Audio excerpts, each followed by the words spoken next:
Marcinelle, commune de Charleroi en Wallonie, dans le silence du cimetière du Commonwealth, combattants australiens, britanniques, français, allemands de la Première Guerre mondiale reposent côte à côte sous une pelouse entretenue avec soin. Parmi les soldats, Clarence Cecil Haynes, blessé à la suite d'une explosion à Gooney, Gourlay Kenneth William, également australien, et Michael Deneher, également mort au cours d'un accident.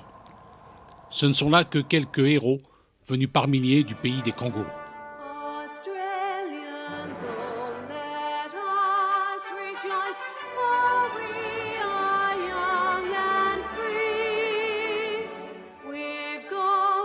Ce soir-là, l'esprit est à la fête.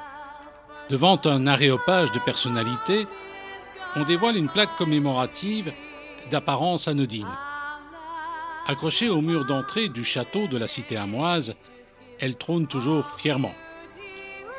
Elle rappelle aux visiteurs le rôle important joué pendant la Grande Guerre par l'ANZAC, l'Australian New Zealand Army Corps. Une exposition permet à l'époque de rencontrer historiens et citoyens lambda. Parmi eux, Claire Dujardin. Ce soir, nous avons beaucoup de vin australien. S'il vous plaît. Merci.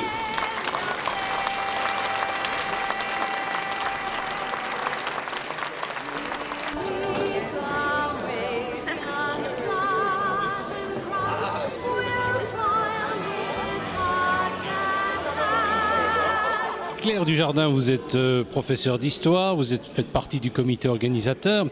Alors, on a parlé avec Bernard Lejeune de la présence des Australiens sur Urnaline. Alors, de manière générale, les Australiens, quel a été leur impact sur les combats? Sont-ils entrés en guerre tout de suite? Mais ils sont rentrés en guerre tout de suite, oui, parce que l'Angleterre a déclaré la guerre à l'Allemagne le 4 août et directement, donc les Australiens ont aussi déclaré la guerre à l'Allemagne. Ceci parce que il y a notamment les colonies allemandes en Nouvelle-Guinée et l'archipel Bismarck qui n'étaient pas très éloignés, disons, de l'Australie. Et donc l'Australie a directement mis à disposition notamment sa marine. Mais il existait un acte, c'est-à-dire donc une loi qui interdisait à l'armée australienne de métier de sortir hors du territoire. Donc par conséquent, il a été décidé donc dès le mois d'août, dès le 8 août, de créer un corps expéditionnaire donc australien, mais uniquement basé sur le volontariat. Le volontariat. Et pour essayer d'enrôler des jeunes, pour essayer de les influencer, on sortait des affiches, toute une campagne publicitaire. On a un exemple derrière nous. Il y avait de quoi quand même susciter les remords auprès des jeunes. Mais oui, disons qu'il y a quand même le remords, il y a quand même aussi le lien encore proche avec la mère patrie, l'Angleterre, parce que certains sont des émigrés récents. Alors, il y a cela d'une part. D'autre part, beaucoup ont envie aussi, c'est un des ressorts aussi, une des motivations, certains ont envie aussi de découvrir le monde. Et pour eux, ils se sont un petit peu engagés aussi pour visiter, via l'armée, donc pour visiter aussi d'autres continents, d'autres pays. Donc il y a le patriotisme d'une part et il y a aussi l'aspect découverte. Il y a un excellent film, celui de Peter Weir, qui est pour moi un exemple, si on veut illustrer cette période, c'est le film Gallipoli. Et on découvre notamment que les soldats suivaient leur entraînement en Égypte. Oui, alors il y a eu d'abord la première division australienne. Ce sont ceux qui sont partis donc en premier lieu. Et en fait, la Turquie, enfin l'Empire ottoman a déclaré la guerre à l'Angleterre. C'est déclaré en guerre donc et c'est porté aux côtés de l'Allemagne et de l'Autriche-Hongrie le 31 octobre 1914. À partir de ce moment-là, le premier convoi donc de soldats australiens a été dérouté et donc est allé en Égypte qui était protectorat britannique. Et c'est là qu'a commencé leur entraînement. Et de là, donc, ils sont allés à Gallipoli. Gallipoli, le détroit des Dardanelles, un véritable massacre pour rien. Oui, en fait, c'est une idée de Winston Churchill, puisque donc on ne pouvait pas les navires britanniques et français ne pouvaient pas passer par ce détroit des Dardanelles, là où il y avait des mines. Donc, ils ont décidé de faire un débarquement. Et alors, c'est vrai que l'endroit était très rocailleux, très exposé aussi aux tirs des Turcs. Voilà. En Europe, ils sont intervenus dans la bataille de la Somme. Au mois d'octobre, on leur rend hommage à Plankendahl. Est-ce qu'ils se sont battus sur notre sol? Oui, ils se sont battus sur notre sol parce que après avoir quitté la Somme, ils ont été amenés dans le Pas-de-Calais à Bullecourt et de là pour la bataille d'Ypres, la troisième bataille d'Ypres en 1917 où ils ont eu énormément de pertes aussi et où ils ont connu les affres bien sûr de nos hivers rigoureux et de la pluie, du gel dans les tranchées. Une question plus personnelle, pourquoi cette passion pour les soldats australiens? Ah, ben oui. Mais là, ça remonte à ma grand-mère. Voilà, en fait, 2 soldats australiens ont été hébergés chez ma grand-mère, au Café de la Gare à Marchena-au-Pont. Il y a d'ailleurs une photo dans les vitrines. Et donc, ma grand-mère a gardé le lit de camp du soldat australien. Et donc les cartes postales, et c'est moi qui ai tout récupéré. Et donc à partir de là, je suis partie pour essayer de retrouver d'abord qui était ce soldat, qui s'appelle Ernest Malivelle. Et puis alors, d'un soldat, je me suis étendue à toute l'armée australienne de la Première Guerre. Voilà. Mais que faisait-il dans nos contrées? Passionné par le sujet depuis des décennies, auteur de nombreux livres, comme Châtelet, la Mecque de l'Anzac ou le séjour des forces australiennes à Naline et environ, Bernard Lejeune, historien Carolo, revient sur cette fabuleuse aventure. Bernard Lejeune, les Australiens, Ammes-sur-Naline, c'est un sujet qui vous passionne. Vous êtes dessus depuis combien d'années aussi? C'est un sujet qui me passionne parce qu'en fait, ça fait bien 20 ans. Je sais que les Australiens étaient passés par ici en 1918, mais ça fait sérieusement depuis une douzaine d'années que le sujet me passionne vraiment. Les soldats australiens, comment expliquer leur présence ici à Ammes-sur-Naline?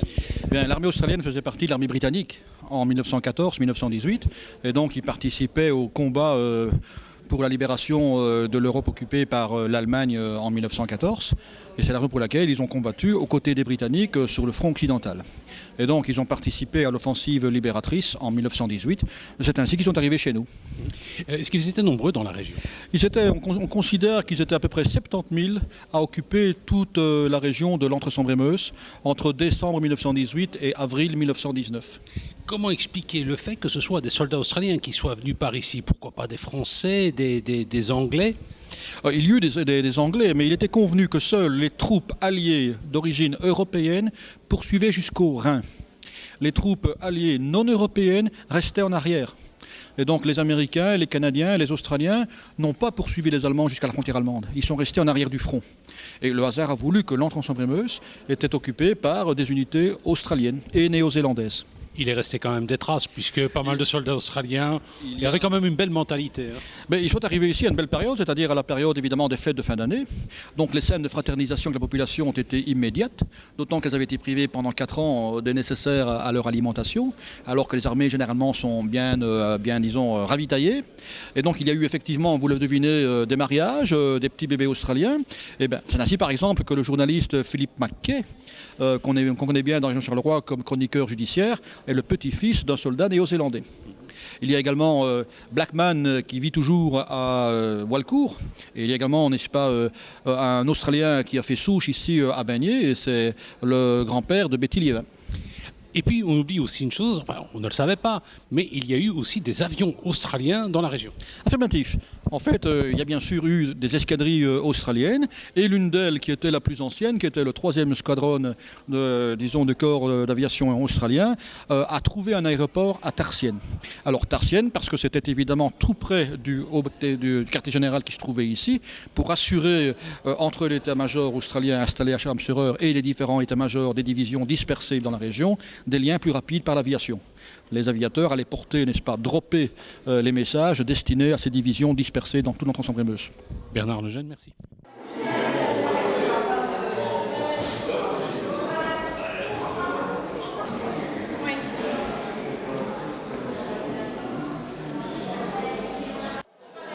Et puis cet épisode d'après-guerre, somme toute heureux, met en exergue de belles histoires comme celle de Betty Liévin et de ses grands-parents. Betty Liévin, nous sommes ici au château d'Ames-sur-Eure. Oui. Sur un plan familial, ça représente beaucoup pour vous, parce que j'ai envie de dire que ce château est intimement lié à votre naissance. Oui, et en plus, mon père a été l'un des premiers participants de l'ASBL du château, les Amis du château, ça s'appelait. Et donc, moi, ce château, je l'ai toujours connu. En plus, forcément, mon grand-père y est venu, non pas habité, puisqu'il habitait dans le village, mais il y travaillait, il était aux cuisines du château. En fait, votre grand-père était un soldat australien. Expliquez-nous un petit peu son parcours. Eh bien, il était anglais, il était sur un bateau marchand, et au moment de la déclaration de la guerre, il se trouvait en Australie, sans doute pour y rester, ça on ne le sait pas. Mais il a été engagé avec les régiments d'Australiens en 1914. Il a fait la campagne avec les régiments australiens. Les Dardanelles, il a été blessé. Il a eu un coup de baïonnette dans la figure. Il en gardait la trace d'ailleurs. Et puis il a suivi les armées, la Somme, etc. Et puis il est revenu ici à l'arrière avec les troupes en 1918. Fin 1918, et il a suivi le prince de Galles parce qu'il était cuisinier. Et c'est à cette occasion-là, pour le remercier de ses services, que le prince de Galles lui a offert une très très belle épingle de cravate qui est exposée ici aujourd'hui et qui appartient à mon frère puisque c'est le premier-né garçon de la famille. Comment a-t-il rencontré votre grand-mère ? Eh bien, il était logé chez l'habitant, donc il était logé chez Victor Thomas, papa de Denise Thomas, qui est ma grand-mère. Et donc forcément, en côtoyant les habitants tous les jours, eh bien, il est tombé amoureux de la fille, c'était réciproque. Et voilà, ils se sont mariés en 1919, en mai. Je pense que les soldats australiens ont sans doute permis la naissance de pas mal d'enfants durant cette période. C'est un sentiment que j'ai. Sans doute, oui. Il y a eu plusieurs cas à Ames-sur-Eure, mais malheureusement, on n'en a pas vraiment la trace. Il y a eu à Gauzé, je pense, Mont-sur-Marchienne, ça je sais. Mais pour le reste, malheureusement, ils sont repartis. Non, c'est bien pour eux qu'ils soient repartis. Mais ils ont pris leurs épouses avec eux, ils sont repartis définitivement en Australie. Alors que mes grands-parents, eux, sont retournés en Australie, mais sont revenus. Puisque ma grand-mère ne supportait plus l'éloignement familial. Et ils se sont établis ici à Beignet. Ils ont tenu un café qui s'appelait Chez l'Australien, bien entendu, jusqu'en 1956, quelque chose comme ça, voilà. Et votre grand-père a d'ailleurs été fait prisonnier par les Allemands, parce qu'en 1940, les Allemands sont revenus. Ben oui, alors comme il était ressortissant britannique, d'office, il a été prisonnier, il était à la prison de Charleroi, et puis après, il est allé en Allemagne dans un camp de prisonniers.